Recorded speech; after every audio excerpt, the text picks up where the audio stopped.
Hello, welcome to this video exploring George Crabbe's brilliant poem, Peter Grimes, in relation to the aspects of crime unit for paper 2 on the AQA syllabus.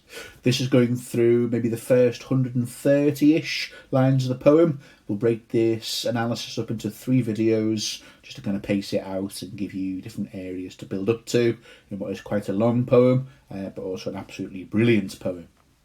Just to let you know about the next 20-ish minutes of the video, the stuff on the orange background is to do with context. So if you do want to skip straight ahead to the analysis of the poem or come back to the contextual stuff another time, just zip straight forward till you see yellow again.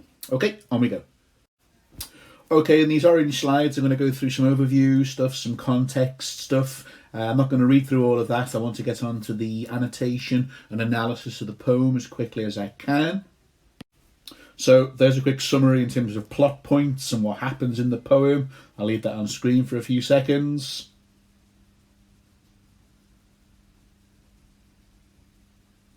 Moving on. Okay, some very quick concepts here just to talk through.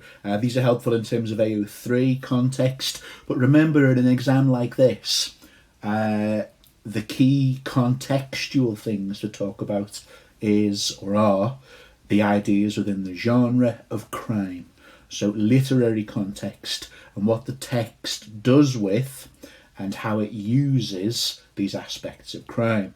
Anything else I think is secondary, so don't get too bogged down in societal stuff, historical stuff, certainly not biographical stuff. Although there are some things here to help you with that, they never score as well as looking at the genre, the literary context of crime in an exam like this. So let's walk you through some of these.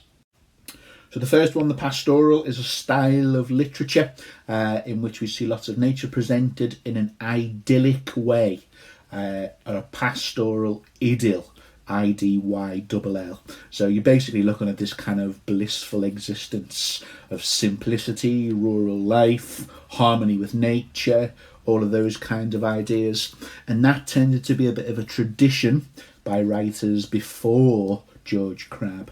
But what Crabbe then goes and does is subverts that a little bit by showing how rural life is actually spoiled and tainted by issues such as poverty. Okay, now the reason why we're raising that is in a crime sense, which is our main focus. Don't just do historical stuff for the sake of it. We're looking at maybe contributive factors which lead to crime and criminality, which cause crime and criminality. We know ourselves in a modern context that, you know, a large part of theft, I guess, stealing, will come from poverty and to do with life chances or lack of life chances. So there's a similar thing going on there in terms of how this previously idyllic sense of the rural, the countryside, is being tainted and spoiled by matters of economy and the ability to pay for a way of living. This partly comes from something called the enclosure laws. So there's a definition of that over here. The poem has the date in the title 1810. So kind of close proximity to that is this kind of historical development. You can read through that. You should know a little bit already about the Industrial Revolution and how that impacts on the rural. So we'll see a bit of that as we go through the poem. Some AO2 stuff here as well. Heroic couplets. So the poem goes employ, boy, enjoy, fish, wish, day, pray. Apart from that opening triplet, we tend to get rhyming or heroic couplets once we settle in after the first 3 lines. So we'll look at some of those and how they may be juxtaposed from time to time strategically as we go through our analysis. Narrative poem, we're going to look closely at the structuring of that. AQA love you to discuss structure, any patterns or the sequencing of events. So I'll take you through some of that. Massively important, I think, is the idea of Christianity. and Christian imagery and allusions here within the poem. So we're seeing lots of fishermen, we're seeing lots of allusion to Christian ideas and Christian imagery, got Holy Trinity ideas, and the idea of Christ and the disciples as well. So a biblical idea when Jesus Christ in the Christian faith recruits the 12 disciples to go forth and spread his message. One of the quotes in the Bible is, go forward or go forth and be a fisher of men. And of course the disciples and Jesus were fishermen too. So we're definitely having Christian ideas here. Now I think where this leads us are the ideas of charity, compassion, love thy neighbour. But maybe the poem is starting to show a little bit of a lapse in so-called Christian society, and we're getting into sort of Oscar Wilde territory, which is the other poem in this collection, in the Ballad of Reading Gaol. The seeming hypocrisies of those who would claim to be of the Christian faith, not acting in a Christian way. We've also got another take on that as well, in terms of Peter Grimes' father trying to raise his boy, Peter Grimes Jr., the criminal of this poem, or one of them, raise his son in a Christian way. Clearly this doesn't work. All right, so we're seeing an attempt to nurture and school and raise a child in the inverted commas correct manner of the Christian faith and the Christian way, but that backfires.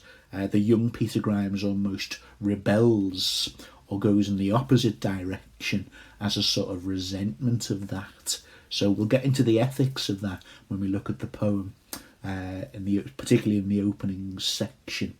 All right. So yeah, important ideas about the Christian faith here, and what we're going to get into a lot in the opening bit of the poem is how, in a crime sense, this is a brilliant poem for charting the genesis or the making or the creation of someone who comes to be a criminal. It's that idea, you might do in other lessons, of the idea that monsters or criminals are made, they are not born. Okay, so plenty of that coming up. Here's a bit of literary context, the collection which this poem comes from. Please note the setting here, a real place is not a fictitious place. So kind of drawing upon biographical elements there. As we mentioned, this is kind of showing the other side to that idea of a rural or pastoral idyll. We're getting misery and degradation in rural life. So I'll leave a few seconds there if you need that. Moving on. Little bit more there about the geography of the poem and the place influencing it. Again, I'm only giving you this to look at if you want some extra stuff in the background. I wouldn't trouble the poem and your essay too much. The analysis of the words in relation to crime and the debate is the key thing. Look here though, we're mentioning the idea of income again, all right? So poverty, lack of money, and how that might be a sort of catalyst for criminal behaviour. Tiny bit more there on reality, challenging that pastoral idyll. We've got the idea of the horror of rural poverty, which starts to encroach upon life in rural locations, again to the Enclosures Act, all that kind of stuff.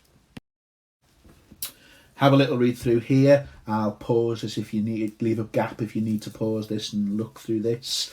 The poor relief system, I guess what we call the welfare state now, to help those without, basically, to try and reach a level of living and then get back on their own 2 feet in terms of economic independence. But an increasing population and rural areas starting to suffer depression.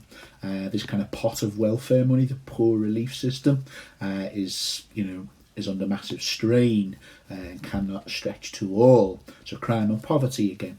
A little bit more historical stuff there, you can read through that.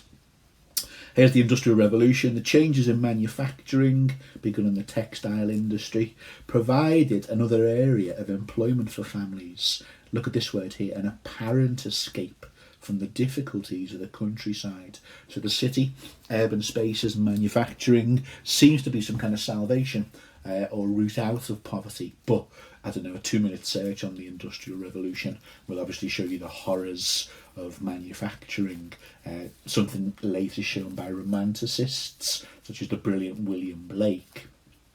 Okay, leaving the economics and the historical stuff as well, have a little look here in terms of a crime sense as well.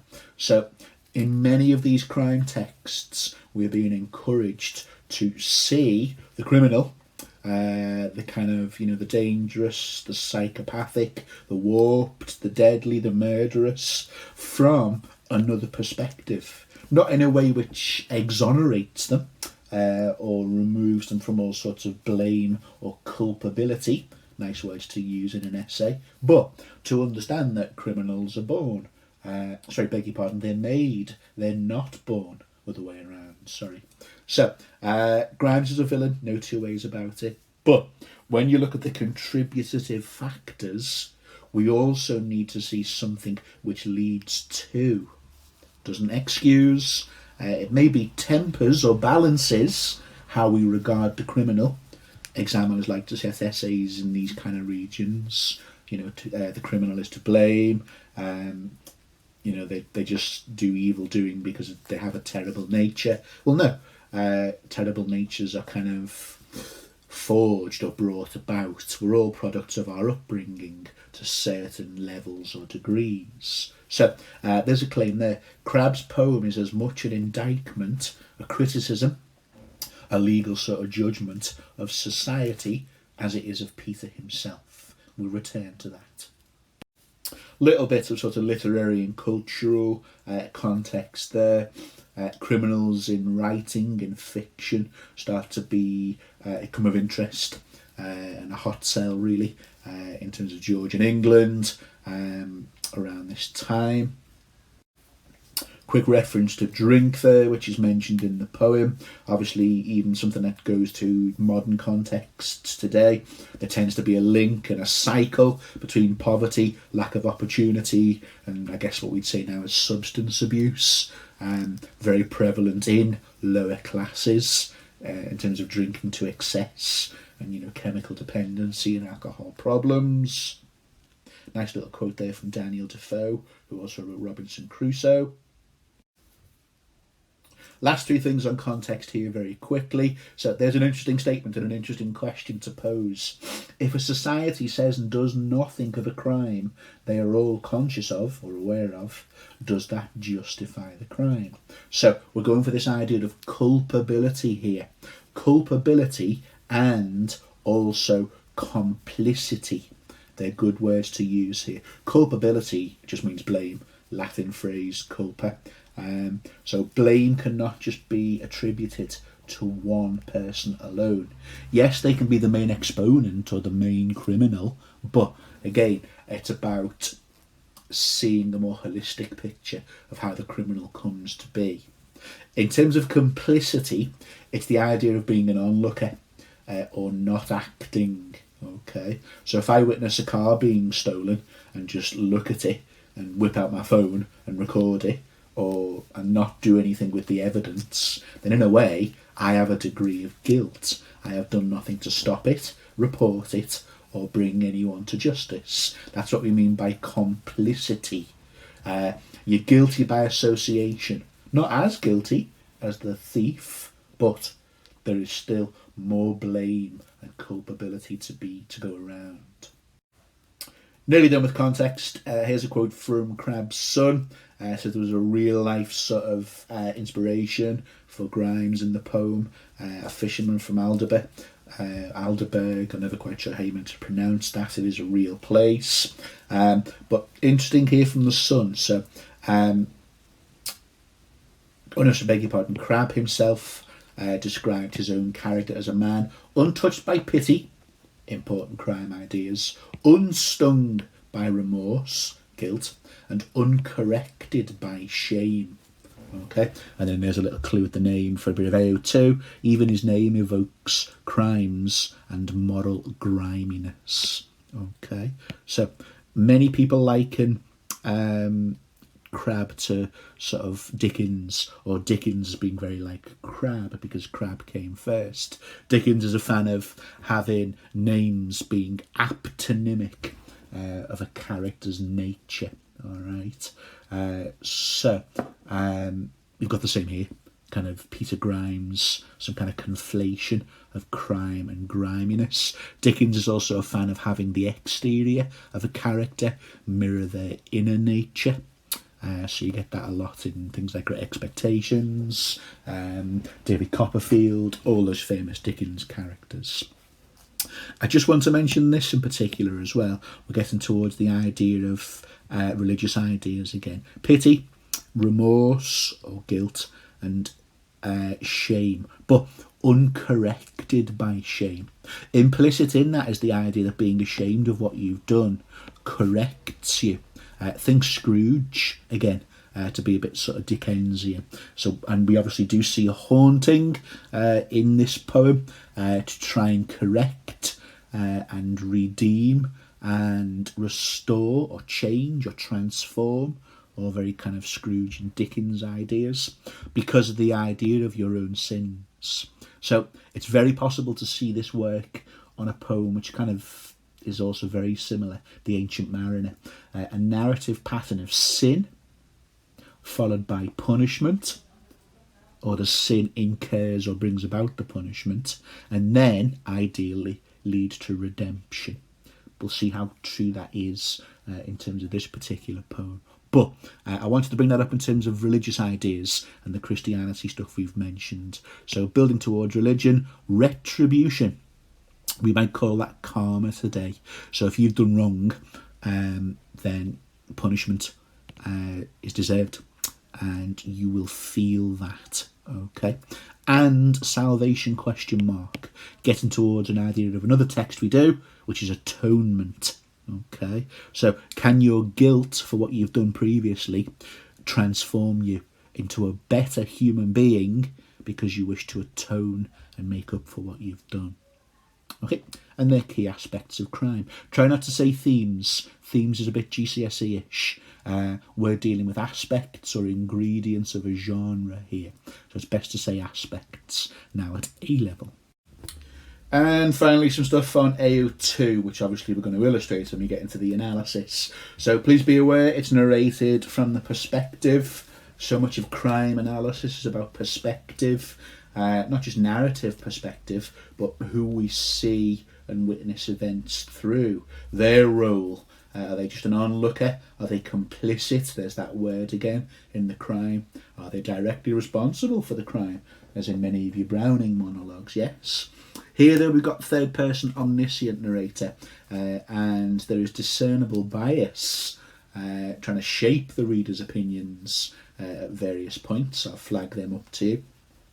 One of the nice affordances or the effects, or the affordances, which is an effect of third-person narrator, we can shift about. Our perspective is moved, so we can kind of flit between the depiction of Peter Grimes Jr., the criminal, but also we can kind of flit across to society's responses too. So that gives us a nice juxtaposition at times, but also maybe allows to focus the blame on people who are also, to a degree, culpable for these crimes. We've mentioned a couple of biblical language, which I'm going to flag up to you, and then we've got there in kind of inverted commas the modern, it would be modern then, desire in sort of Crabbe's day, early 19th century, to provide a backstory for the criminal. So any of you do sociology, you'll see theories of crime, and I guess what would pass for forensics in this particular era would go no more than beyond the biological. So if you have a very prominent forehead and a muscular brow, you would be deemed a criminal type on your biology.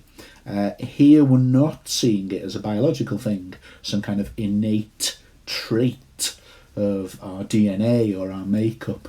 There are societal, economic and parental factors leading to who we would label as criminal. As well, of course, as there being different types of crime on show here. But that's true of most of all your crime texts. Always look beyond the kind of simplistic thing, I guess, if it's a case of murder, okay, which is obviously a terrible crime. But you can see kind of legal crimes, moral crimes, etc., etc. Okay, onto the poem. Okay, finally onto the poem. So we're going to keep those crime ideas mentioned in mind as we go through the analysis of this. All of this is built on the fact that you will have read the poem beforehand, or you stay a few hundred lines ahead, or just get it read, get familiar with it, and then the analysis of this will stick much more quickly because you're familiar with the poem. So please do that first. Okay, so in terms of crime, I think it's very important to say that structurally, and use that in essays, structurally, comma, really foregrounds the fact that you're discussing structure. The poem starts with the sort of family background, the kind of environment that young Peter Grimes was born and raised within, the culture or the climate. In terms of crime, as I mentioned earlier, we're looking at the sort of the family origins or the genesis of where the criminal young Peter Grimes arises from. Now, if you look at the opening sort of 7-8 lines, you can see that old Peter Grimes, or Peter Grimes Senior, is very Christian, all right? He's very devout, he's very worshipful, and he lives his life, or is presented as by George Crabbe, as living a life very much framed in a Christian sort of way, or a Christian ethos would be a way to put it. Okay, so old Peter Grimes made fishing his employ. So Peter, one of the senior disciples, Jesus apparently called Peter the rock upon which he'll build his church as his lead disciple. And obviously the disciples were also fishermen as well. So there's that sort of Christian allusion here. I think it's very important to talk about the idea of the name here and foundations, because this is the sort of parental foundation, the sort of moral foundation that Peter Grimes Senior is trying to raise his son upon. So let's look at some of the techniques as well. So you got this rhyming triplet which opens the poem here. So fishing his employ, cabined his boy, and seemed that life laborious to enjoy. So if you look at employ, boy, and enjoy, there's a very sort of, I know it cuts across other faiths as well, but a very Christian work ethic here, in the sense that you work hard, you supply your material needs through working hard, and then you supply your spiritual needs by the Sabbath day and going to church and praying. Okay, so a very strong sense of a Christian ethos, which Peter Grimes Senior is trying to bring up his child, his boy, Peter Grimes Junior. So look at the Christian qualities which the writer sort of foregrounds here about the father. So he seemed that life laborious to enjoy. Now, we can have a more negative meaning of laborious in terms of, it's time consuming and boring and drab and exhausting. It can just mean a more innocent meaning of, to labour, to work. You could sort of read against that. You could also hear the sort of more negative connotations of laborious, and that verb there, which is maybe casting doubt on it, seems that life laborious to enjoy. But it's up to you where you want to take it. For me, I read that as, someone really content with their life of fishing. He's respected. And he's respectful of others. If you look at line 5 there, Peter, old Peter, had of all, or for all, a civil word and wish. So he's very neighbourly, he's very sort of Christian, and he gets on with others. Look at how far the apple falls from the tree. I wouldn't say that in your essay, but you get the idea, okay? Again, he's devout. He left his trade upon the Sabbath day. So there he is, he's worshipful and respectful of religious sort of Christian religion sort of ethos. You don't work on the Sabbath. But on that day, he took young Peter in his hand to pray. and then we have this caesura here at the end of pray, and then this conjunction of how this does not work out. Okay, let's explore that in terms of crime then. So there is a parent with, I guess you'd have to say, good intentions, trying to raise and school his own child in a Christian manner. All right, so that would be good intentions. That would be, for older Peter Grimes, he would see that as raising his son in the right way along Christian lines. However, let's try and disturb that reading and go for an alternative. So if we look at things like he took, look at the verb, young Peter, in his hand to pray. And then you look at the contrast here in the next line of, but soon the stubborn boy from care broke loose. Now, if you start to look and pull a bit of a semantic field together here of captivity. So it took Peter in his hand. That just could be as innocent as, a son and a dad holding hand. But if you then start to join it to broke loose, you can start to see how maybe this attempt to raise young Peter is an imposition. And is that suggested as a form of enslavement or slavery? What becomes clear after this is that trying to raise Peter in this way is seen as some form of imprisonment, against which young Peter rebels and breaks away. So, if we're looking here at the genesis of a criminal, someone who goes on to become monstrous and abusive and suggested that, he neglects and murders 3 young boys, we're looking for the origins. What is the motivation, or the origins again, behind criminal behaviour? There's a real strange and unfortunate sort of paradox here. The father has noble intentions to raise his son in the right way. Unfortunately, paradoxically, it has the opposite or adverse effect and brings into being someone deeply un-Christian. And as we'll show you in our later analysis, absolutely the character is soaked in the idea of the 7 deadly sins, the complete opposite of the Christian virtues we've seen in the father, of a hard work ethic, neighbourly, respectful of others, hard-working, devout. Peter Grimes Jr. goes in the completely opposite, diametrically opposed direction. Really unfortunate. Attempts to bring up a wholesome Christian son, the complete opposite occurs. Just a key word here to note in terms of the narrator as well. Unnamed third person narrator. We'll show you something with pronouns later on, where there's a stronger sense of the narrator being part of the village or the wider community, but just hang fire on that for now. Look at this. But soon the stubborn boy, inviting you to judge Peter Grimes in a negative way, stubborn, refused, abuse. We're being asked to condemn him for his awful mistreatment of his father. But look here, look, from care broke loose. So I know I've suggested some readings that might show that the Christian way is being brought up as some kind of imprisonment, but that's imprisonment to young Peter Grimes. Maybe we can start saying now the reader is not invited to think that way. Let's strengthen that interpretation, because look, young Peter breaks loose from care.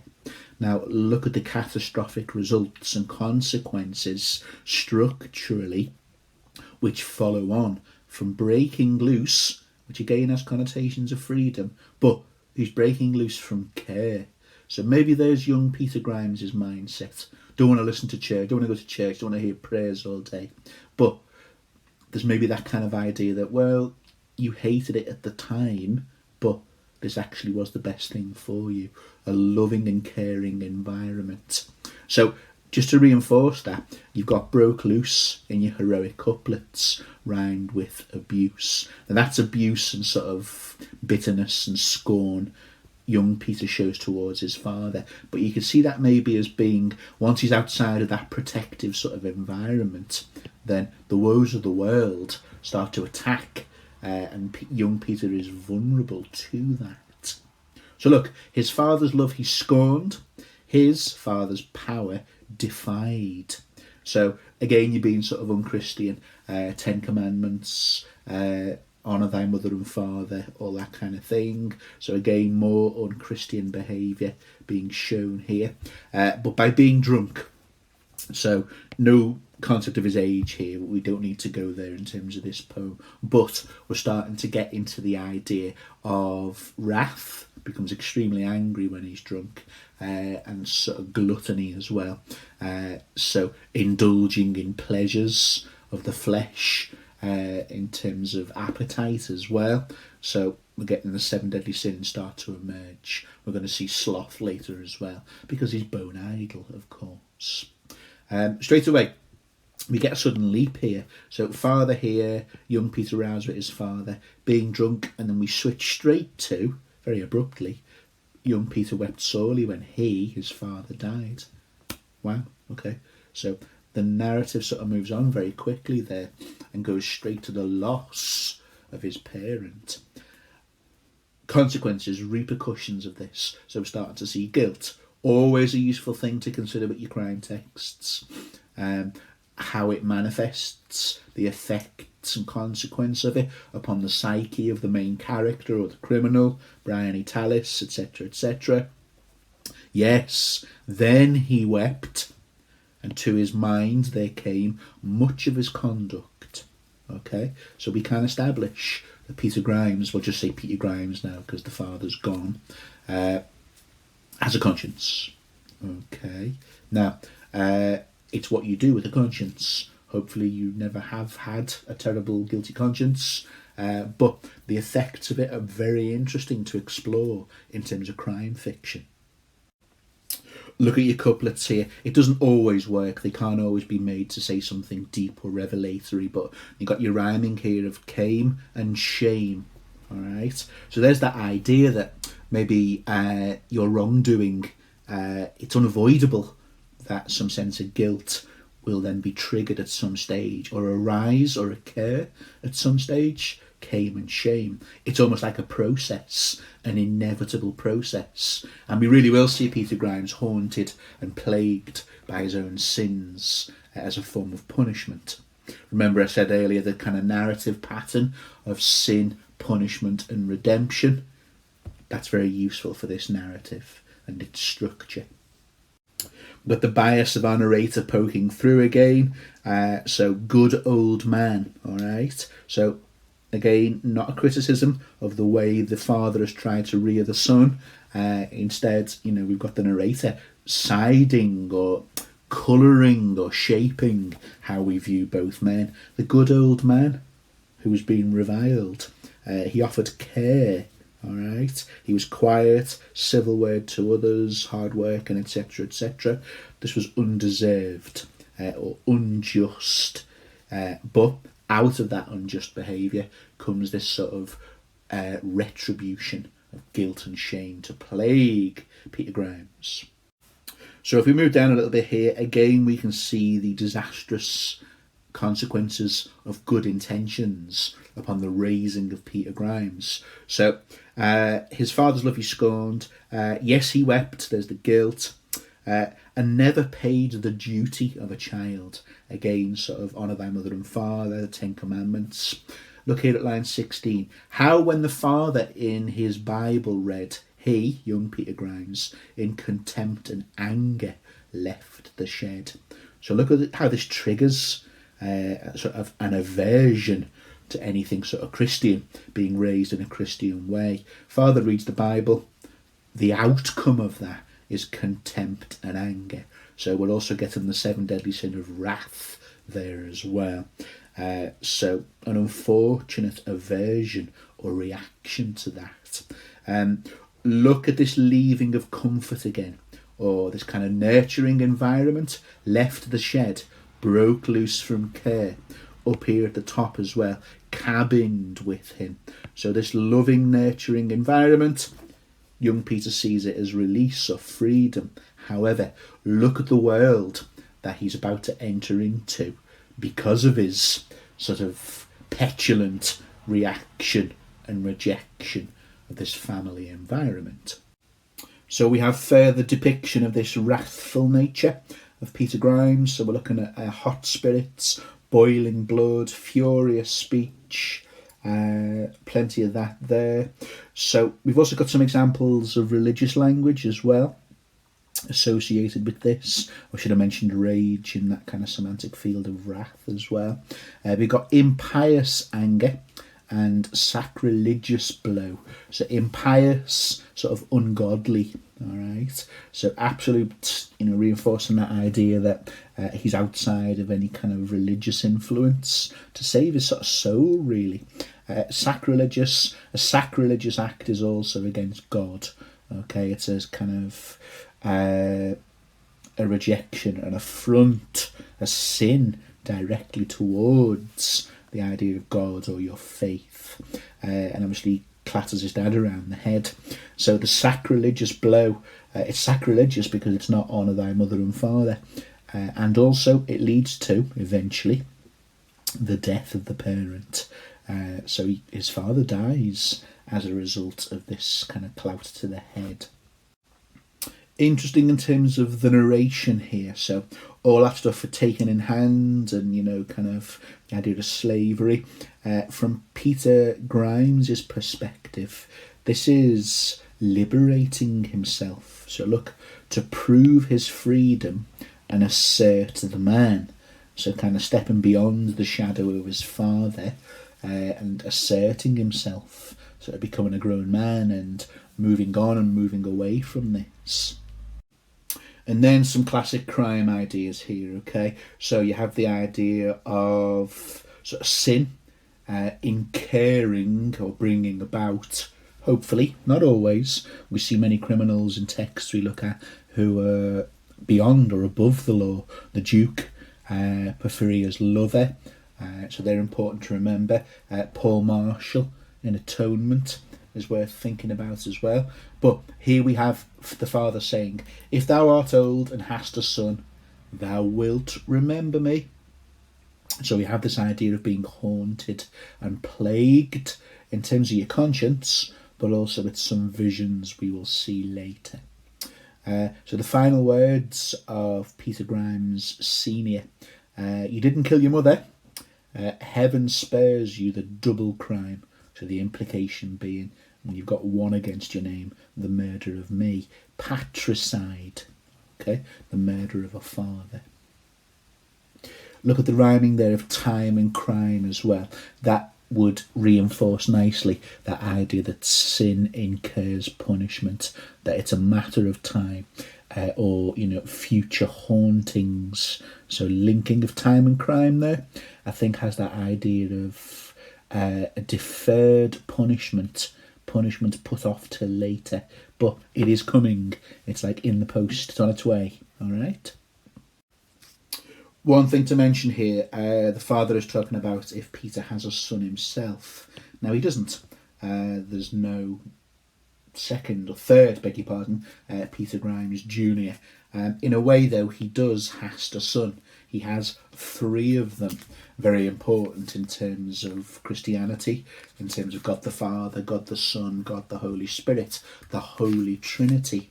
So we'll refer to that later, but in a way, Peter Grimes Jr.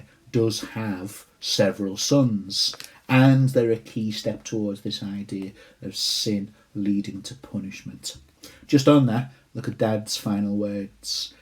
He didn't kill her. Heaven spares you the double crime, but the implication of that being heaven won't spare you this single crime. Heaven will judge and punish you. So we've got an idea here of divine retribution. So we're not talking about the legal courts or being judged on earth. That happens later, of course. But there's a more severe punishment of heaven punishing and judging Peter for his crimes. So we mentioned guilt earlier.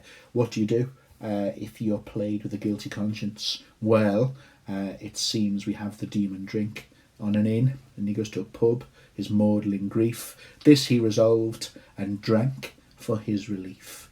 The idea being that this is maybe a temporary relief, though. It blots out or blocks out temporarily the pain of his wrongdoing. But, as we'll see, there's sort of a vicious circle of drink leading to more boiling blood and more hot spirits. So we kind of got this circular thing going in terms of gluttony of the drink and the excess of alcoholic consumption feeding into wrath. Okay, so structurally now the poem moves on to sort of like Peter in the outside world, and the writer's very quick to show how the freedom he thought he gained is actually anything but. So we've kind of got an ironic line here when it goes, "Now lived the youth in freedom." And look at the juxtaposition of these clashing words here. Freedom, but debarred from constant pleasures. So the kind of satisfaction and the paradise he thought he'd be gaining, free from the sort of religious teachings and upbringings of his father, not at all. He thought it hard that he could not every wish obey, but must a while relinquish ale and play. So the idea being is that these things cost, and ale and play run out eventually because they need funding. So we're starting to hint at the idea of sloth here, of not working for a living, but starts to resort to more criminal means. The 7 deadly sins never far away in the depiction of Peter Grimes here.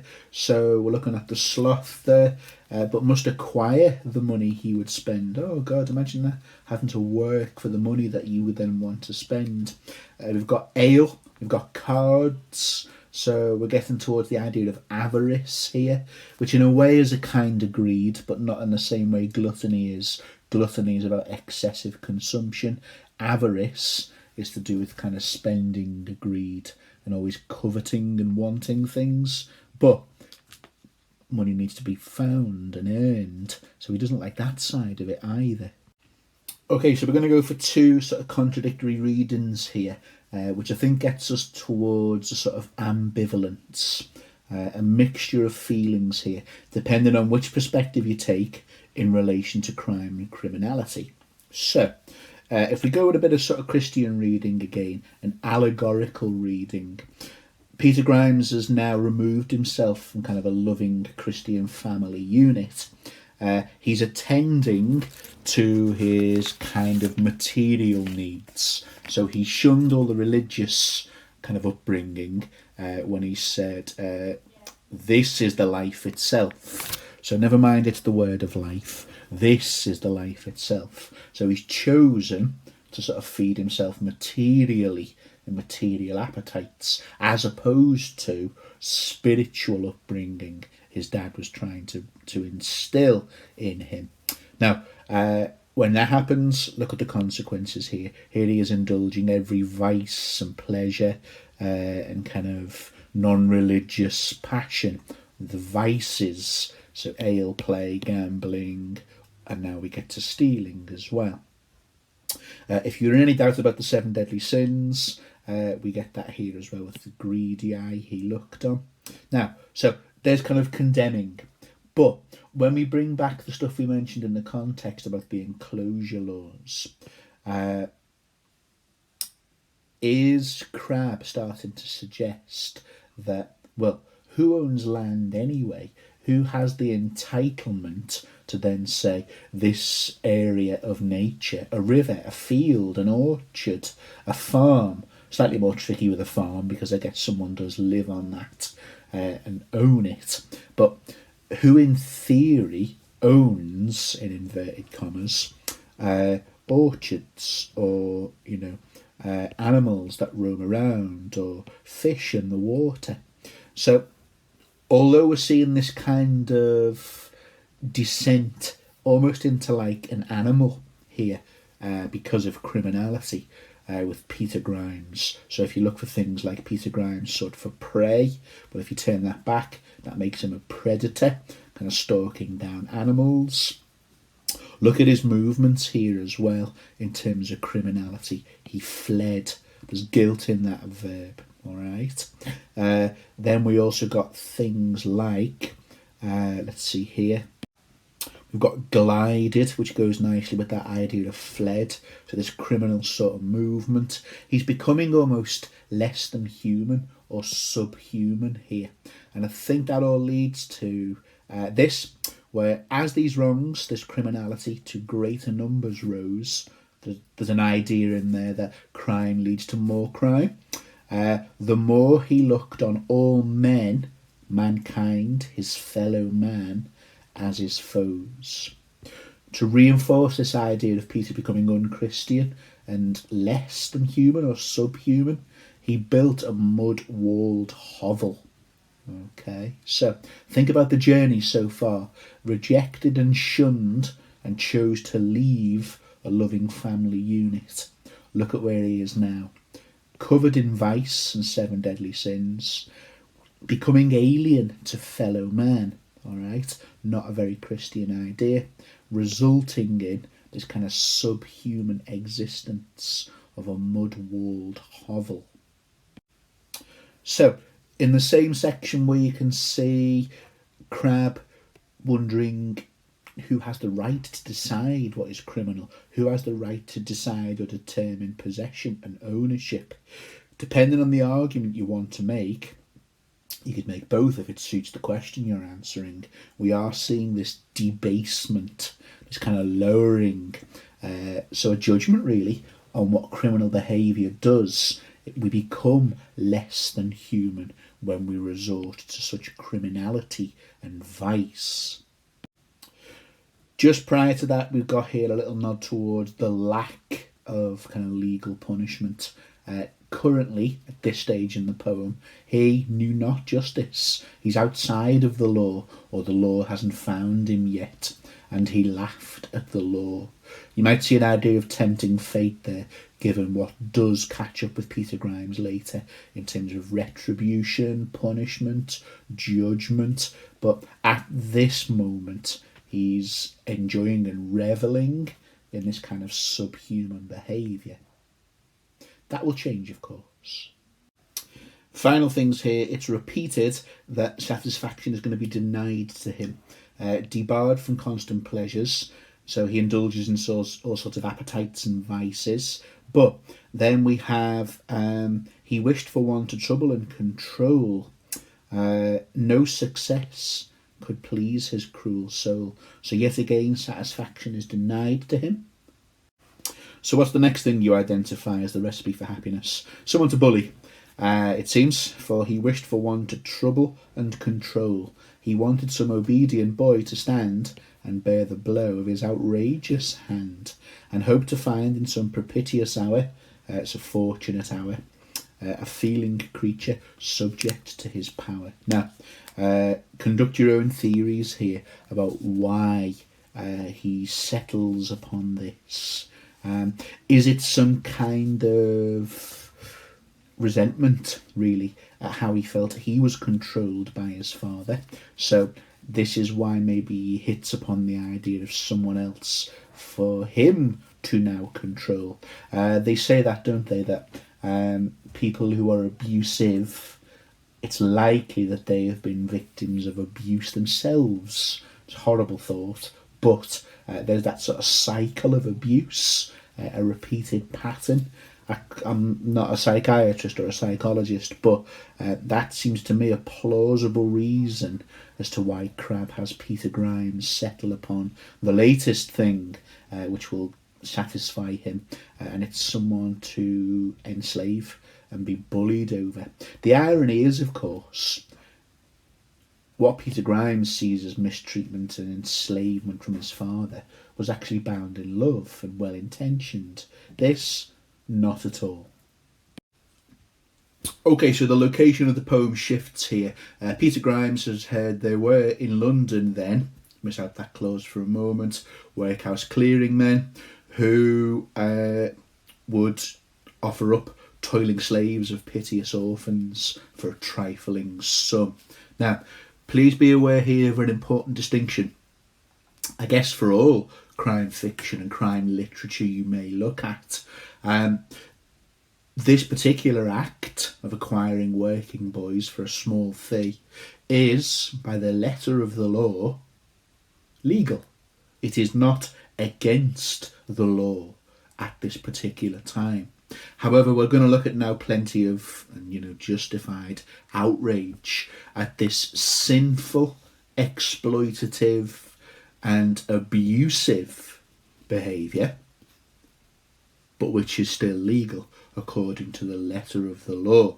So you can kind of extrapolate or push forward from that the idea the narrator, and I guess the writer who's behind our narrator, thinks this absolutely should be illegal and against the law, but it's not.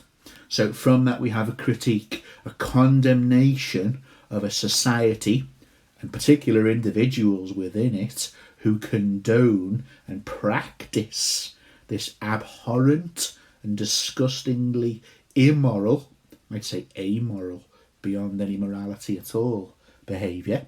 But the focus then shifts to a society which allows, condones, or actively participates, if you're the tradesman, the workhouse clearing men, this disgusting behaviour.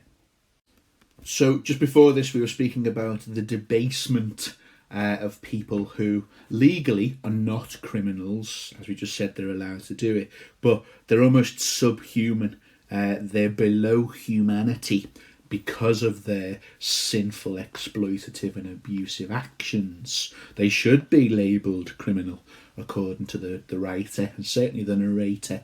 That's the safer ground to talk about the narrator's views. The writer and the narrator, we shouldn't say they're the same people, even if we suspect that way.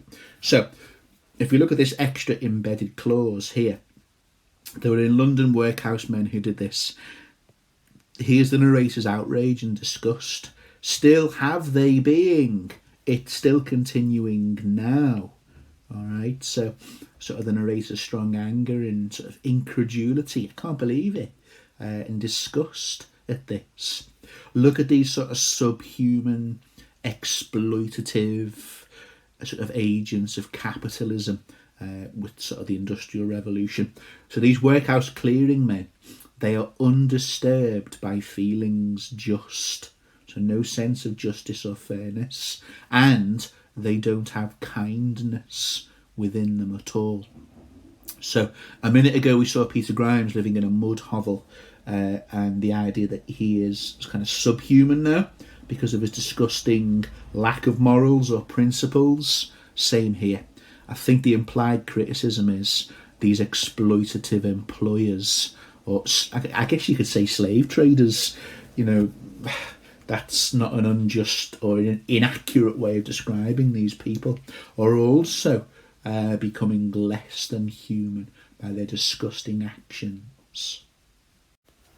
Plenty of decent points to be made here by looking at some of the heroic couplets, and something that's deeply unheroic here, of course. The rhyming of kind with bind, so there's clashing sort of juxtaposed opposites. The exploitative nature of these disgusting people, these subhuman monsters who ought to be labelled as criminals, but grotesquely and horribly they're not. Take and make. Alright, so there's your exploitative ideas for profit. Also these here work, I think. Lad found, slave bound. So the rhyming of those two just suggests the ease with which this is done, and this atrocious act can be committed. Narrator's attitudes are poking through, sometimes explicit, implicit. A small sum. So again, there's that disgust at how easy and cheaply slavery can occur. Toiling, slaves, piteous orphans. Kind of ironic about the adjective, because they're worthy of pity, but the quality of pity, I guess Christian, given the opening to the poem, just doesn't trouble these people. We pity them if we're human and have humanity about us, but these sort of capitalists don't. Also look here, just jumping on a little bit, the stripling. The stripling just means a youth, but it kind of metaphorically comes from nature, something that has been exposed or robbed of its outer protective covering. So this is a very vulnerable, exposed and just extremely fragile and frail creature with no protection. So there's the bruise, and that's very easily to do. It's cruelty, obviously, but cruelty towards something that doesn't have the strength to fend for itself or protect itself. I shouldn't say it's a human being, but maybe that's the sort of point of the poem. These boys are not seen as, they're just seen as what they can offer to the people who own them, dehumanised. Again, there's those kind of parallels, but ironic parallels, I think, between sort of being enslaved with this particular boy here. The slave was bound. Remember young Peter Grimes earlier? His attitude towards being raised in his father's ways was a kind of slavery. So there is a sort of parallel drawn there, but there's a massive and clear difference. Good intentions, raised correctly, parental love, doing what the parent thought was best. This is actual and genuine enslavement and slavery here. Okay, line 67 here is one of the first moments in the poem where we start to see Crabbe sort of using the third person omniscience we mentioned and widening out to show the complicity and the culpability, also culpable, of the wider society here. So this idea of a rural idyll, of a community and togetherness, shattered here in the way Crabbe depicts it. So we have some few in town observed in Peter's trap, horse and cart, a boy with jacket blue and woolen cap. Now, let's focus your attention here on the word some, none, and this anaphora, or anaphora, depends how people say it, starting a line with the kind of same word to give it a rhetorical force. None did this, none could the ridges behold, none sought him, none looked out for the boy who was shivering in the winter's cold. No one asked the question, Peter, do you give this boy food? So we're starting to see that condemnation now of a society which allows, condones, and doesn't actively do anything to prevent the mistreatment of this minor, M-I-N-O-R. Okay, obviously different rules, different times. I repeat, this is legal and allowed. It is not against the law, but the implicit idea is this should be illegal and should be prosecuted and punished to the full. Peter Grimes does receive some kind of punishment later on, as we're coming to, but too little, too late. I'll leave that for you to decide. Very obviously, but very powerfully here, ridges, beaten, bruise, wounds here. This is not dissimilar to, what we'd regard as slavery from a white Western perspective in terms of, colonisation and the slave trade, sort of from Africa and, Caribbean and, Ireland even, I guess, around these times when we're expanding empire and empire is starting to reach its height. So ridges, shivering, not even fed, okay? And there's Peter Grimes stealing fish and raiding orchards and ransacking farms of their animals. That's also a criminal act, but once the endowment, the laws about property come in. But what's the worst crime? I think that's not even a question, really, is it? So there's our narrator again. What man, the lad must live. Rhyming of give and live. Not exactly a big sacrifice to give basic human fundamentals to the boy. Consider Peter, let the child have bread. So again, you could see some kind of Christian allusion there in terms of sort of Last Supper and loaves and fishes. That's been obviously contradicted or not followed. Deeply un-Christian behaviour, nothing to do with kindness or providing for others. in the manner of the loaves and fishes miracle. Obviously, we've got loads of allusions to that with fishermen and fish earlier. Crabbe is also using the other side of that miracle now to show how unchristian this behaviour is in a supposedly, or nominally by name, Christian society.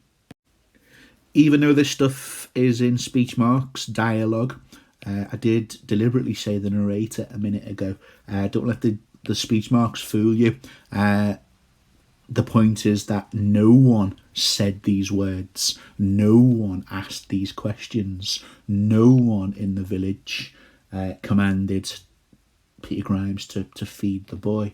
So no one, remember, said he'll serve the better if he's stroked and fed. So no one displayed the kind. So this still is the narrator saying that, this what ought to have happened or should have happened. Nobody did. And then we get it again, look.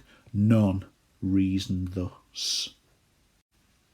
What the villagers actually did say, as the narrator observes and records, is this complicity, this overlooking and allowing. And all they say is this euphemistic sort of condoning of what goes on. Grimes is at his exercise. Okay, so they know violent abuse is occurring and they euphemistically just acknowledge it with no desire to act and prevent, which makes them complicit, culpable and criminal too. Again, not in the eyes of the law, but criminal in a morality sense. So pretty straightforward stuff here in terms of crime. Obviously deeply upsetting to read and see. If we're looking at it from our crime point of view, which we should and we must, we're obviously seeing a victim of crime here. But again, with that sort of caveat, this is not illegal, but it is a victim of behaviour which ought to be labelled and punished as criminal. So again, it's pretty straightforward to see the cruelty, the abuser and the abused. The language here is pretty easy to pick out in terms of this awful abuse and the cruelty of Peter Grimes himself. Have a little look here at the stuff highlighted in blue as well. But his death is coming in the poem. He dies and it's covered up.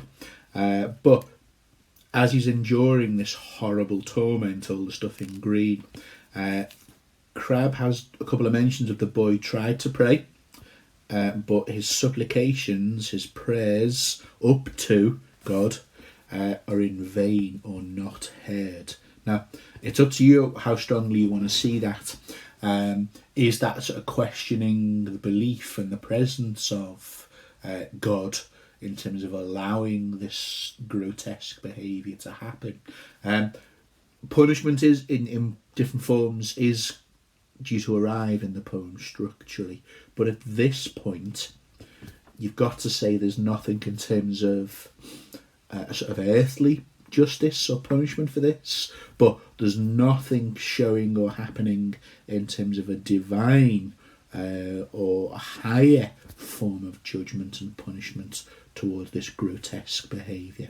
But please use the words at this point or structurally at this point. That of course changes. So here's our cover-up of the crime, and again a lack of social scrutiny, a society which virtually condones this. So a little bit more interest from the wider society. How died he, Peter? When the people said he growled, there's more of that kind of animalistic subhuman nature. I found him lifeless in his bed. Oh, an accident. It's not really hard to work out why the boy is lifeless. We're not even told his identity until after he dies. It's only here we get the boy's name. But again, society just pretty much turns a blind eye. There were murmurs, wow, So their commitment to justice amounts to fairness or, legalised kind of cruelty and then leading to murder, results in nothing more than a murmur and some questions asked. Much they suspected, but little they proved. And Peter passed, untroubled and unmoved. And then structurally the poem moves to another boy with equal ease was found. so allowed to repeat this criminal behaviour. Look at the faking of pity there as well. So we're getting deceit from a criminal. Again, that's something we see recurring across lots of crime texts. James Shepherd's Murder of Roger Ackroyd, plenty more, Paul Marshall. He tried for a softer tone and sighed, poor Sam is dead. He doesn't care. And we know he doesn't care because, look, another boy with equal ease was found. Money granted, victim bound. So there's that kind of cycle. Have a look here how little or how few lines are devoted to this second victim. This one is absolutely unnamed. And again, it's covered over. It's more deceit and criminality. Fell in his play. So he's allowed some leisure time. Not likely, not at all. He climbed the main mast and then fell below.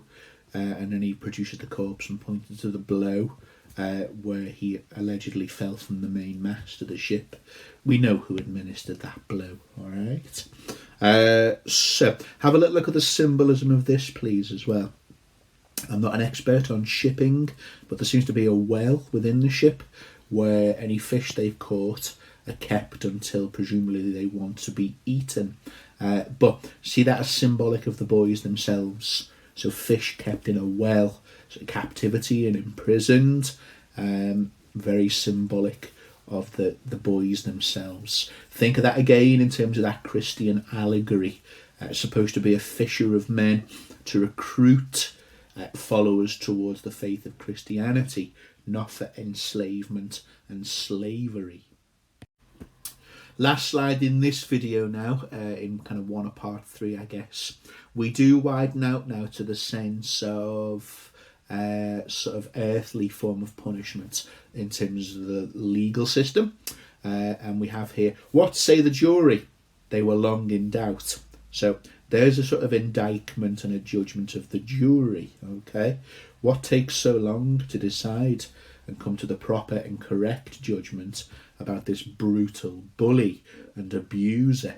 But long they were in deliberation or doubt, if you want.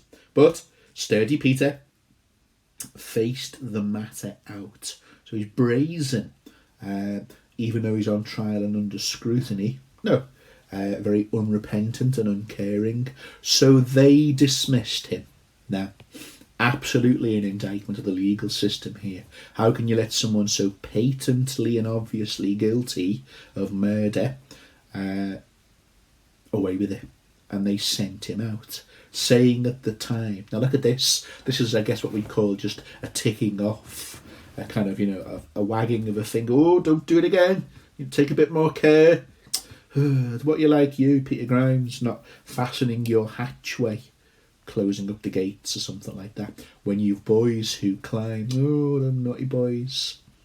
Okay, so absolutely we're being invited here to judge those who would judge, which is a lovely sort of paradox, but it's necessary here.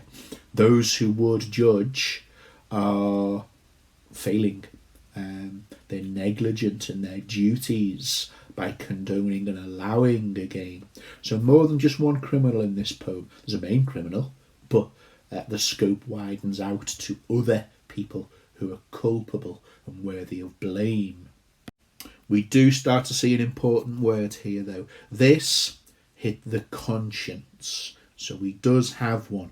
We've seen it earlier, and he kind of drowns that with drink, and then a sort of power lust, in terms of, wielding power over young boys. But we're going to see the emergence of this now. It's interesting that it's after he's dismissed from court. So he coloured more or blushed more than he did for the closest questions that were put to him before. So it's when he leaves here, he can't suppress or kind of lock away the guilt of what he feels. That's interesting in terms of your crime literature. Bryony Tallis in Atonement is forever haunted by guilt as she grows older. The lover in Porphyria's Lover, no sense of guilt because he doesn't think he's done anything wrong. Same with the Duke and the woman in the laboratory. So interesting, different sort of manifestations of guilt, tormented and plagued by it, completely beyond and removed from any of it. So there's a sort of an interesting spectrum there in terms of guilt. That initial sense, or sorry, that second, I guess you've got to say, occurrence of guilt and conscience disappears though. So it's kind of fleeting and doesn't last. So conscience hit. Thus, all his fears, the verdict of innocent, set aside. Gone. Okay. And at the slave shop, Peter still applied. So it didn't last long, that conscience. And there he goes for a third time. However, this third boy changes everything, as we shall see. So this third boy has a unique sort of power. And I'm going to show you some moments which I think are inviting a parallel between Jesus carrying his cross in the crucifixion. So there's a parallel being drawn here with the sacrificed Christ. Okay, but more of that in a moment. What this third boy has the power to do is evoke finally, you might argue, some kind of Christian pity and some humanity within this village and this community. It's been sadly lacking in a way which, is also regarded as criminal, not legally, but, in a moral sense. Just want a quick mention here of a pronoun. I think this happens twice in the poem. I'll show you the other one later. The narrator speaking as part of this community. So our seamen's wives with grief beheld the child. So there's two occasions where the narrator talks about his belonging to this community. So in a way, that makes them complicit as well with the crime, even though they're slightly more vociferous in challenging. They also do nothing towards bringing about justice or fairness for these three boys. The boy, it's suspected, is the product of an illegitimate sort of liaison or sexual encounter. So, being blunt, what would be regarded as a bastard, all right? So, deceived some humble maid, a noble sinner's son. So we're seeing, I guess, the idea of social inequality leading to unfair life chances. You can't help who you're born to. So if some noble, maybe a bit of irony there, some son of a nobleman has had a liaison, a sexual encounter with some humble maid of lower class, then our third boy here is born as a bastard. That doesn't give you a great start in terms of life chances. So looking at more societal reasons for inequality and being treated unfairly in a criminal manner, that's being hinted at here. Look at the stuff highlighted on screen though. This boy does have the power to evoke pity and finally awaken something approaching Christian charity and compassion from these previously aloof and detached community who allow this atrocity to happen. Going to point you here as well to some specific language. Passive he laboured till his slender frame bent with his loads, and at length he was lame. Strange that a frame so weak could bear so long the grossest insult and the foulest wrong. So, definitely getting towards that idea of Jesus and his march towards Calvary, having to carry his own cross before he's eventually sacrificed. So we're being invited to see this third boy in a parallel by the allusions to Christ and his march up Calvary. So it's very important to see that this child has the power to awake something approaching, finally, Christian charity and pity. Despite all this, we still have our cruelty of Peter Grimes. Okay, though stern Peter with a cruel hand and knotted rope enforced the rude command. And here's another flicker of that moment of conscience and guilt. Yet he considered what he'd lately felt, and his vile blows with selfish pity dealt. So, again, another flicker of this forthcoming awakening of guilt and conscience, which is deservedly going to punish and plague Peter Grimes here. Okay, there's some context. There's the first third of the poem done in detail, focusing on crime with techniques wherever they occur during the moments that we can use to speak towards crime. Done.